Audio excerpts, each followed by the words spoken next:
আসসালামু আলাইকুম। IELTS এ ওভারঅলটা ভালো করার জন্য আপনার এমন সেকশনগুলোর উপর একটু বেশি এফোর্ট দিতে হবে, যেখানে মার্ক আনা রিলেটিভলি ইজি। যেমন রিডিং এবং লিসেনিং। বাট লিসেনিংটা হচ্ছে এমন একটা সেকশন যেখানে আপনি যদি ডিটেইল ধরতে না পারেন, প্যারাফ্রেজিং না বুঝেন বা অডিও শুনে না বুঝেন, তাহলে আপনি যত চেষ্টাই করেন আপনার স্কোর বুস্ট হবে না। বাট এর মানে এই না এখানে স্কোর আনা কঠিন। আমি আপনাকে এই ভিডিওতে মাত্র ৩টা প্র্যাকটিসের কথা বলবো, যেগুলো আপনি যদি অল্প কিছুদিনও প্র্যাকটিস করেন, আপনার আজকে যে কটা কারেক্ট হয় এর থেকে অ্যাটলিস্ট ৫ থেকে ১০টা খুবই সুন কারেক্ট বেশি হবে। এবং এর মাঝে ৩ নাম্বার প্র্যাকটিসটা সবচেয়ে বেশি ইম্পর্টেন্ট। তো ভিডিও শুরু করায় quick shout out to Sanjita আপু।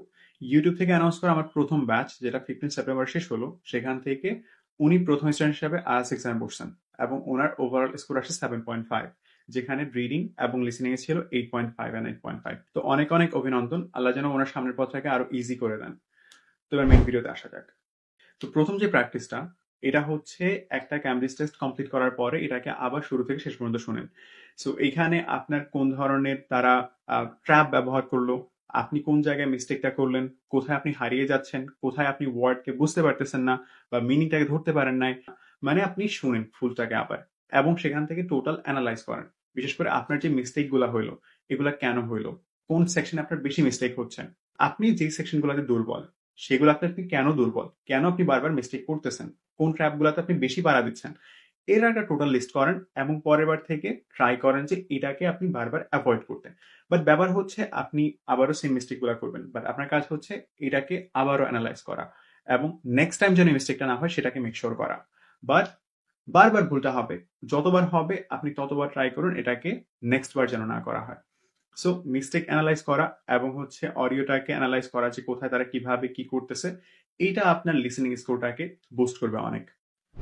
সেকেন্ড যে প্র্যাকটিসটা, এটা হচ্ছে আপনার প্রেডিকশন গেমকে এক ধাপ উপরে নিয়ে যাওয়া। আইএলটিএস লিসেনিং যদি আপনি প্রেডিক্ট করতে পারেন ভালোভাবে, এটা আপনার মার্কে হিউজ একটা বুস্ট দিবে। সো আপনার যা করতে হবে সেটা হচ্ছে একটা টেস্ট দেওয়ার আগে, লিসেনিং শোনার আগে জাস্ট টেস্টটা নিয়ে বসবেন। বসে এবার আপনি শুরু থেকে প্রেডিক্ট করবেন যে এখানে কি হইতে পারে, স্পেশালি যে শূন্যস্থানগুলো থাকে সেখানে। মানে হচ্ছে আপনি শুনবেন, শোনার সময় আপনি দেখবেন যে এই যে আমার শূন্যস্থানটা বা এই যে এই আনসারটা যেটা হবে মেনলি শূন্যস্থানের দিকে, এখানে কোন ধরনের ইনফরমেশন বসবে, এখানে কি টাইম বসবে, এখানে কি কোনো একটা নাম বসবে, এখানে কি কোনো একটা অ্যাডজেক্টিভ বসবে, নাকি কোনো একটা প্রিপোজিশন বসবে, নাকি কোনো একটা কি বলে মানুষের নাম প্লেসের নাম, কি বসতে পারে এখানে। সো সেটা আপনি আগে প্রেডিক্ট করুন এবং এখানে লিখে রাখবেন যে এখানে একটা মানুষের নাম বা একটা প্লেসের নাম বা একটা কিছুর নাম, ঠিক আছে, বা এখানে একটা অ্যাডজেক্টিভ আগে লিখে রাখবেন। সো ফর এক্সাম্পল এখানে লেখা, the museum clauses at dash PM। So যখন আপনি এটা দেখেন তখন আপনার কি মনে হয় যে এখানে একটা টাইম বসবে, সময় বসবে। সো আপনার এখন এক্সপেকটেশন থাকে কি, এখানে যে আনসারটাই হবে যখন অডিওটা বলবে, যখন এটা টাইম বলে, খুবই হাই চান্স যে আমার আনসারটা ওই টাইমটা। অথবা মনে করেন এখানে দেয়া, the speaker says that students should bring dash to class, ঠিক আছে। সো এবার আপনি ভাবেন যে এখানে কি বুঝতে পারে। সো এখানে বলতেছে student should bring dash, that means স্টুডেন্টদের কিছু একটা আনতে হবে। সো কি আনতে হইতে পারে, যে কোনো একটা বস্তু, অফকোর্স হয়তো নোটবুক হইতে পারে, ক্যালকুলেটর হইতে পারে, আইডি কার্ড হইতে পারে, কলম হইতে পারে, মানে যে কোনো একটা বস্তু হবে, ঠিক আছে। সো আপনি যদি গ্রামারিক্যালি ভাবেন, গ্রামার ছাড়া আপনি লজিক্যালি চিন্তা করেন এখানে কি হইতে পারে, আপনি তখন অটোমেটিকলি বুঝতে পারেন যে এখানে আমার একটা নাউন হবে, যে কোনো একটা বস্তুর নাম হবে। তো যখনই আপনার স্পিকারটা বলে এরকম কিছু যে এমন একটা কিছু আনতে হবে, তো তখনই আপনি ওই আপনার ফোকাসটা থাকবে কোথায়, যে নামের প্রতি, কোনো একটা বস্তুর নামের প্রতি। সো যে নামটাই বলে আপনার আনসার সেটা হওয়ার চান্স সবচেয়ে বেশি। সো আপনি যা করুন সেটা হচ্ছে প্রথমে ফুল টেস্টটা একদম 1 থেকে 40 পর্যন্ত যেই কয়টা জায়গায় আপনার প্রেডিক্ট করার মতো সব জায়গায় প্রেডিক্ট করবেন যে কি হইতে পারে। বাট হচ্ছে আপনার কিছু কোয়েশ্চেন টাইপ যেমন MCQ, ইটিসি, এগুলোকে প্রেডিক্ট করা যায় না, বাট যেগুলোকে যায়, ঠিক আছে, সেগুলোকে প্রেডিক্ট করবেন। করার পরে এইবার আপনি লিসেনিংটা নিয়ে বসবেন। সো ফার্স্ট থেকে আপনি শুনবেন, শোনার পর আপনি দেখবেন যে আপনার প্রেডিকশন অনুযায়ী কয়টা কয়টা মিলছে। আপনি তো এক্সাক্ট কোন ওয়ার্ডটা বসবে সেটা প্রেডিক্ট করতে পারবেন না, আপনি প্রেডিক্ট করতে পারবেন যে এখানে কোন ধরনের ওয়ার্ড বসবে এবং সেটাই আপনার দরকার। অ্যান্ড দেখবেন যে আপনার কয়টা ম্যাচ করে। সো এইটা আপনার প্রেডিকশন গেমটাকে অনেক উপরে নিয়ে যাবে এবং আপনার জন্য আনসার করা খুবই ইজি বানিয়ে দিবে। এবার সে আমাদের সবচেয়ে বেশি ইম্পর্টেন্ট বাট একটু ডিফিকাল্ট একটা প্র্যাকটিসের কাছে, এটা হচ্ছে থার্ড স্টেপ।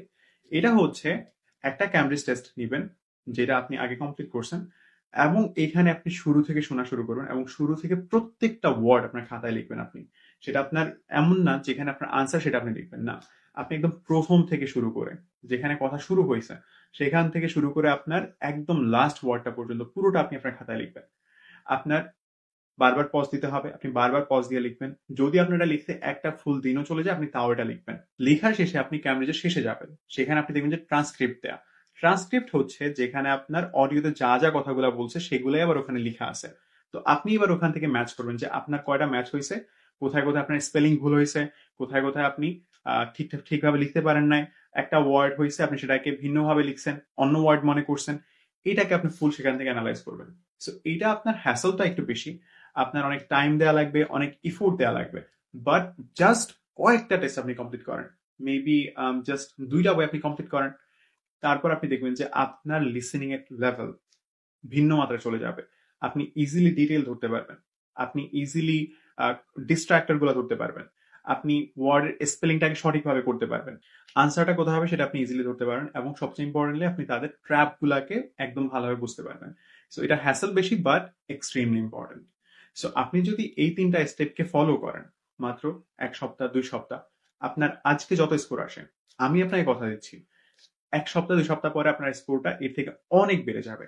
তো আপনাদের ভিতরে কিছু আছে যারা ভিডিও দেখবে ইগনোর করে চলে যাবে, বাট যারা আজ ব্যাপারে সিরিয়াস, যারা চায় যে আমার একটা ভালো স্কোর দরকার, তারা এটাকে ইমপ্লিমেন্ট করবেন এবং আপনি দেখবেন যে আপনার আসলে ইমপ্রুভ হচ্ছে। যারা করবেন না তারা হচ্ছে এই লেভেলই থেকে যাবেন। সো যারা সিরিয়াস তারা কমেন্টে জানান যে ভাই আমি আজকে থেকে শুরু করতেছি, এবং আজকে থেকে শুরু করেন, 2 সপ্তাহ পরে আবার এসে জানান যে আপনার ইমপ্রুভ হলো কি হলো না। সো আজকের জন্য এই পর্যন্তই। শূন্য থেকে কিভাবে আইএলটিএস এর প্রস্তুতি নেবেন সেটার জন্য এই ভিডিওটা দেখতে পারেন, এবং আইএলটিএস রিডিং এর জন্য সবচেয়ে বেস্ট স্ট্র্যাটেজি যেটা আমি নিজে ফলো করছি, যেটা আমাকে 8.5 পাইতে সাহায্য করছে, সেটা জানতে এই ভিডিওটা চেক আউট করতে পারেন। তো দেখা হচ্ছে নেক্সট কোন একটা ভিডিওতে ইনশাআল্লাহ। আসসালামু আলাইকুম।